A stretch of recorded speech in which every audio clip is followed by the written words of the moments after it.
Donc, puisque M. Buchholz a parlé du premier recours, je vais vous parler en fait de la gradation de soins qui a été souhaitée lorsque le plan obésité a été mis en place.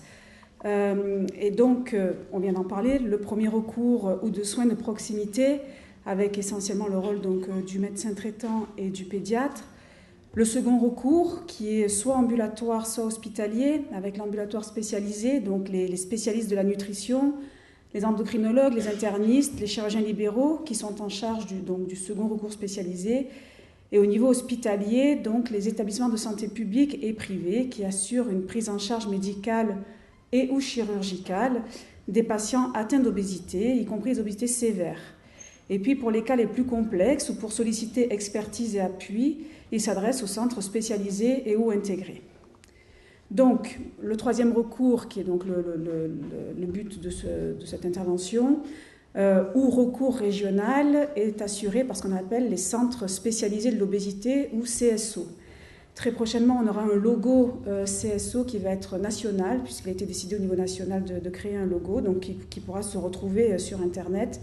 En cliquant CSO, vous aurez tous les centres spécialisés possibles disponibles en France, donc depuis le plan obésité. Sur la Bourgogne, donc ce CSO, c'est le CHU de Dijon, et le CSO a plusieurs missions. La première, c'est donc la prise en charge pluridisciplinaire de l'obésité sévère pour les situations les plus complexes et les soins spécifiques, qui s'appuient donc sur une expertise, sur des équipements adaptés requis pour l'accueil de ces cas les plus difficiles en médecine et en chirurgie, et en collaboration étroite avec des spécialités clés. Donc elles ne sont pas toutes là, hein, donc je ne veux pas créer de malentendus, mais on ne peut pas tout mettre sur la diapo, mais notamment pneumologues, cardiologues, hépatogastroentérologues, et avec une équipe de chirurgie et d'anesthésistes réanimateurs spécialisés dans la chirurgie bariatrique. La deuxième mission, c'est d'organiser la filière de soins dans les régions. Donc la mission donc, du CSO est de faire une démarche d'animation et de coordination territoriale. Il est bien évident que le CSO ne va pas prendre en charge tous les patients obèses, qu'il existait déjà des choses avant bien mises en place, des prises en charge déjà très efficaces, et que le but donc, du CSO, c'est vraiment de coordonner et de rendre lisible tout ce qui existait déjà, et d'améliorer également ce qui existait déjà pour que ça soit vraiment une prise en charge de qualité et accessible à tous les patients. Donc coordination territoriale sur l'existant. Et puis contribuer en lien avec les réseaux lorsqu'ils existent, donc à la coordination avec les acteurs du deuxième recours, donc notamment les chirurgiens, la médecine ambulatoire, les SSR et les associations et les acteurs du médico-social. Alors, quels sont les grands projets de la Bourgogne et avec le plan obésité? La charte de partenariat, qui est une charte qui a été signée l'année dernière entre donc l'ARS, le niveau 3, donc le CSO, donc c'est-à-dire le CHU de Dijon, et le niveau 2 pour les hôpitaux et cliniques qui prennent en charge l'obésité, aussi bien de façon médicale que chirurgicale. Donc cette charte a été signée, nous sommes 13 établissements à l'avoir signée, et elle nous engage dans une prise en charge des patients obèses et dans une collaboration entre nous pour pouvoir proposer à ces patients-là le meilleur soin possible. Également, un des grands projets, donc on en a parlé ce matin, c'est le fameux annuaire. Donc, cet annuaire que tous les CSO souhaitent mettre en place vraiment pour rendre lisible l'offre de soins, aussi bien pour les professionnels de santé que pour les patients. Donc il s'agit bien évidemment de ne pas se contenter de l'annuaire CHU et puis deuxième recours, mais vraiment d'impliquer tous les médicaux et paramédicaux qui sont impliqués dans la prise en charge de l'obésité, avec, on le souhaite, un annuaire lisible, donc aussi bien pour les professionnels de santé que pour les patients, pour que le patient qui habite dans un endroit précis sache à qui s'adresser, ou que le médecin traitant qui voit ce patient en consultation sache à qui adresser dans la suite pour une prise en charge donc dans des délais acceptables et avec une prise en charge qui va crescendo selon la qualité, selon l'état du patient, j'allais dire, et la sévérité de l'obésité, pour qu'il y ait vraiment un parcours du patient qui soit bien ciblé et bien mis en place. Donc cet annuaire, donc bien sûr on va se réunir pour mettre en association déjà les données que nous avons, Et puis, donc, on discute pour savoir sur quel site l'annuaire sera disponible pour que tout le monde puisse y avoir accès. Donc, on a parlé éventuellement sur le site de l'ARS, le site du CHU, puisqu'il est CSO, pourquoi pas, il faut aussi qu'on en discute, ou bien sur l'URPS. L'essentiel, c'est que ce soit un site qui soit accessible et que les patients ou les médecins de premier recours puissent avoir l'idée d'aller chercher l'information et qu'ils la trouvent rapidement. Le troisième grand projet de la Bourgogne, c'est d'harmoniser ce qu'on appelle les RCP, les réunions de concertation pluridisciplinaire. Donc on en a parlé tout à l'heure. Les RCP existaient déjà bien avant que le CSO soit mis en place. Elles existent pas partout, mais dans beaucoup d'endroits. Et donc c'est vrai qu'il est intéressant de les harmoniser tout simplement pour pouvoir ensuite mettre en commun nos données et puis pouvoir, pourquoi pas, proposer des choses communes à toute la région, voire au-delà, puisque quand même le but du plan obésité, c'est d'essayer d'harmoniser et d'améliorer la prise en charge. Donc on dépasse largement la ville, le département, la région, on va bien au-delà. Donc harmoniser ces réunions entre tous les départements de la Bourgogne. Également, donc, créer une RCP régionale pour les cas les plus difficiles. Donc, c'est vrai que, comme on disait, parfois on discute de patients qui nous posent problème.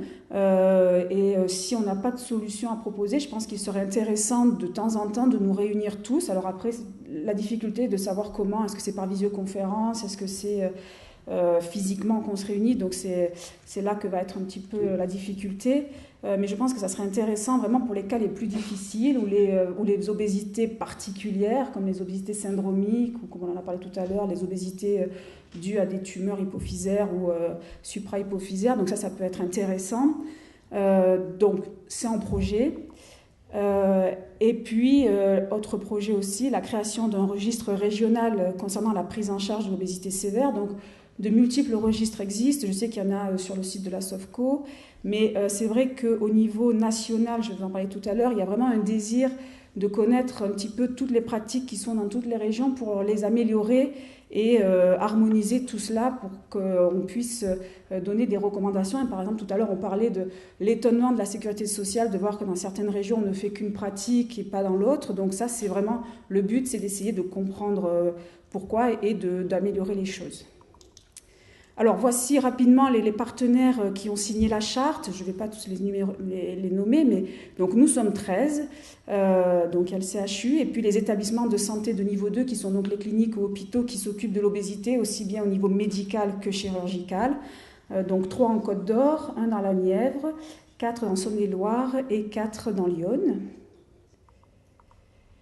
Et au-delà donc, de cette charte donc, qui réunit niveau 3 et niveau 2 au niveau hospitalier, il est bien évident qu'on ne veut pas s'arrêter là et qu'il est indispensable de créer un maillage qui passera par des conventions entre les différents partenaires donc, bourguignons, aussi bien donc, alors, quand je dis niveau, c'est vraiment pour simplifier la diapositive, mais donc, quand on dit niveau 1, donc, entre pédiatres, médecins traitants et les niveaux 2, donc spécialistes et services hospitaliers, entre niveau 1 et niveau 3, donc le CHU, entre l'ambulatoire spécialisé, donc, qui est donc, ce qu'on appelle le niveau 2, mais qui n'était pas inclus dans la charte, et les établissements de santé publique et privés, aussi bien du niveau 2 que du niveau 3.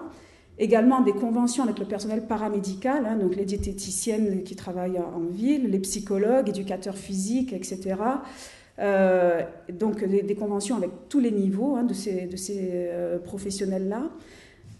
Convention avec les associations de patients, bien évidemment, et convention également avec des associations de professionnels qui font déjà de l'éducation thérapeutique et qui pour avoir une meilleure lisibilité, mais également pour pouvoir s'appuyer sur eux quand effectivement, comme on dit, nos consultations débordent, qu'on n'a pas suffisamment de temps ou du moins de délai court pour pouvoir prendre en charge des patients. Il est très important de s'appuyer sur ce qui existe à côté et donc de le connaître.